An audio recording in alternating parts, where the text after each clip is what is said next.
नमस्कार, मैं हूं मिथिलेश गुप्ता। राजा रघुवंशी मर्डर मिस्ट्री में आज एक बड़ा खुलासा करने जा रहे हैं। राजा के भाई विपिन और सचिन की हो सकती है हत्या। विपिन और सचिन दोनों का कहना है राजा रघुवंशी के न्याय की लड़ाई वो लड़ रहे हैं, लेकिन अब उन्हें डर भी लगने लगा है। जब भी वो अपने घर से बाहर निकलते हैं तो उन्हें ऐसा लगता है कि कोई उनका पीछा कर रहा है, और अब उन्हें ऐसा लगता है कि उनकी जान को खतरा है और कभी भी विपिन और सचिन की हत्या हो सकती है। राजा के भाई सचिन का कहना है अगर कभी भी हम दोनों भाइयों की अचानक से मौत होती है तो उसका जिम्मेदार सिर्फ और सिर्फ सोनम का भाई गोविंद होगा। सोनम का परिवार मौत के लिए जिम्मेदार होगा। गोविंद को लेकर राजा रघुवंशी का परिवार काफी नाराज है।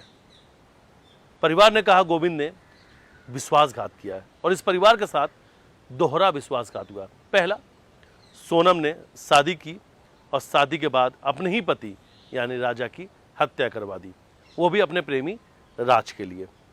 दूसरा विश्वासघात गोविंद ने किया है। गोविंद राजा की मां से मिलते हैं, गले लगकर ये कहते हैं कि आपका एक बेटा चला गया तो क्या हुआ, मैं आपका बेटा रहूंगा और इस न्याय की लड़ाई में मैं आपके परिवार के साथ हर वक्त खड़ा हूं।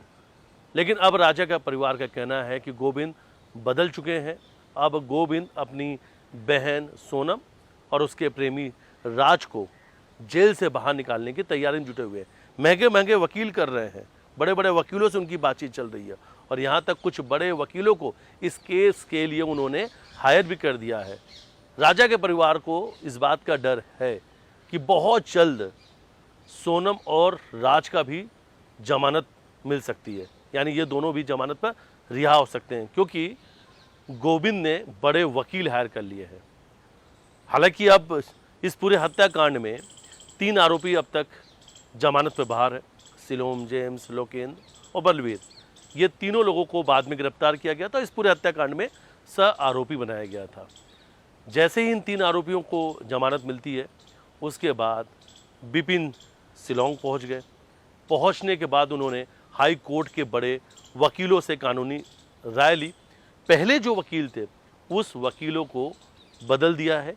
अब नए वकील इस कानूनी लड़ाई में विपिन ने भी हायर कर लिए हैं, यानी एक तरफ सोनम का परिवार तो दूसरी तरफ राजा का परिवार। इन दोनों ही परिवार के बीच में अब कानूनी लड़ाई तेज हो चुकी है। बड़े बड़े वकील हायर किए जा रहे हैं।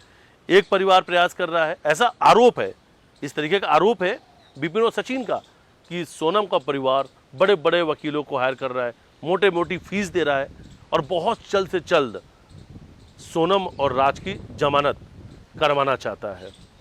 यहाँ तक कि ये बात भी कह रहे कि इस राखी के पहले सोनम और राज की जमानत के लिए गोविंद लगे हुए हैं। हालांकि विपिन कहना है कि जब वो शिलोंग पहुंचे थे तो उनसे कुछ वकीलों ने बातचीत की और कहा कि अरे थोड़ी देर पहले ही तो गोविंद यहाँ से गए, दोनों लोग एक साथ क्यों नहीं आए। फिर विपिन का कहना है कि मैंने फ़ोन लगाया तो गोविंद ने फ़ोन नहीं उठाया, लेकिन गोविंद ने जब फ़ोन उठाया तो ये कहा मैं गुजरात में हूँ। विपिन ने कहा कि वहाँ से डायरेक्ट फ़्लाइट गुजरात की है, तो गोविंद गुजरात पहुँचने के बाद फ़ोन पर बातचीत की, यानी कहीं ना कहीं गोविंद ने गुमराह करने का प्रयास किया। अब विपिन का कहना है कि उन्होंने पूरी तरीके से संबंध गोविंद से भी तोड़ दिया है। अब राजा का परिवार गोविंद से बातचीत नहीं करेगा, क्योंकि गोविंद लगातार उन्हें गुमराह कर रहे हैं, विश्वास में लेकर लगातार विश्वासघात कर रहे हैं। कानूनी लड़ाइयाँ तेज हो चुकी है। विपिन ने बड़े वकील हायर कर लिए हैं। वकील आगे की लड़ाई लड़ेंगे कि सोनम और राज को जमानत नहीं मिले। इसलिए तमाम दस्तावेज, वीडियो, फोटो और यहाँ तक कि आज का सबसे बड़ा अपडेट है कि हाई कोर्ट में उनके बयान भी हुए हैं विपिन रघुवंशी के। बाकायदा उन्होंने अपने बयान भी दर्ज कराए, क्योंकि वो जब उनका भाई लापता था तो वो शिलोंग में मौजूद थे। कई सारे वीडियो, फोटो और भी दिए गए हैं जो इस हत्याकांड का मुख्य साक्ष्य बने, अहम सबूत बने। वकीलों का कहना है किसी भी हाल में सोनम और राज की जमानत नहीं होने देंगे। यहाँ तक कि जिन 3 लोगों की जमानत हो चुकी है उनकी जमानत भी खारिज कराने का प्रयास किया जा रहा है। हाई कोर्ट में आपत्ति ली जाएगी। अगर हाई कोर्ट में बात नहीं सुनी जाती है तो सुप्रीम कोर्ट का भी दरवाज़ा खटखटाएंगे। न्याय की लड़ाई है। राजा की माँ परेशान है, बेचैन है, उनकी तबीयत खराब है और ब्लड प्रेशर उनका बढ़ चुका है।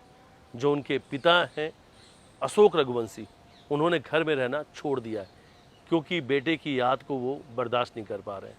उनका कहना है जब भी घर में रहता हूँ हर वक्त ऐसा लगता है कि राजा की आवाज़ आ रही है, राजा कुछ कहना चाहते हैं, राजा कुछ आवाज़ दे रहे हैं। इसलिए अब वो घर पे नहीं रहते हैं, सिर्फ रात को सोने के लिए घर आते हैं। और ये भी कहते हैं जब रात को सोने के लिए आता हूँ तो सो भी नहीं पाता हूँ क्योंकि नींद में यानी सपने में सिर्फ राजा का चेहरा ही नज़र आता है। दूसरी तरफ राजा की माँ ने विपिन से कहा था जाने के बाद सबसे पहले उस जगह पर पूजा पाठ कराना, बाकायदा विधि विधान से कराना जहाँ पर राजा की हत्या हुई थी। परिवार का कहना है कि 24 घंटे के अंदर अंतिम संस्कार की क्रिया हो जाती है, लेकिन राजा की जो बॉडी है, राजा का जो शव है, 11 दिनों तक उसी जगह पर पड़ा रहा और राजा की आत्मा आज भी उसी जगह पे भटक रही है।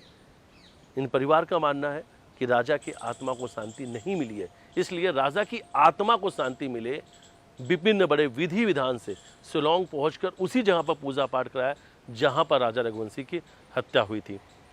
राजा की आत्मा को शांति मिले इसके लिए परिवार ने पूजा पाठ कराया, लेकिन अब राजा को न्याय मिले उसके लिए भी कानूनी लड़ाई लड़ी जा रही है। विपिन ने कहा उन्होंने सारे काम काज अपने बंद कर दिए, अब उनके जीवन का सबसे बड़ा मकसद यही है अपने भाई को न्याय दिलाना। परिवार कहना है उस घर की एक एक ईंट बेच देंगे जिस घर को उन्होंने राजा के लिए बनवाया था। राजा के सपनों का घर था, जब राजा ही नहीं रहा तो सपनों के घर का क्या करेंगे। राजा की न्याय की लड़ाई में घर की एक एक ईंट बेचने की बात कही जा रही है और यहाँ तक कि सामूहिक आत्महत्या तक की भी धमकी इसी परिवार ने दी थी। उन्होंने कहा था अगर राजा को न्याय नहीं मिला तो ये परिवार के सभी लोग एक साथ सामूहिक आत्महत्या कर लेंगे। लेकिन इस वक्त का सबसे बड़ा अपडेट यही है कि राजा रघुवंशी के आत्मा की शांति के लिए शिलांग में विपिन ने पूजा पाठ कराया, तो दूसरी तरफ विपिन और सचिन को इस बात का डर है कि उनकी भी हत्या हो सकती है और उस हत्या के पीछे सोनम के परिवार का हाथ होगा। बहुत जल्द एक नए बड़े अपडेट के साथ हम फिर आपके सामने आएंगे और राजा रघुवंशी मर्डर मिस्ट्री में कुछ और भी बड़े खुलासा जरूर करेंगे।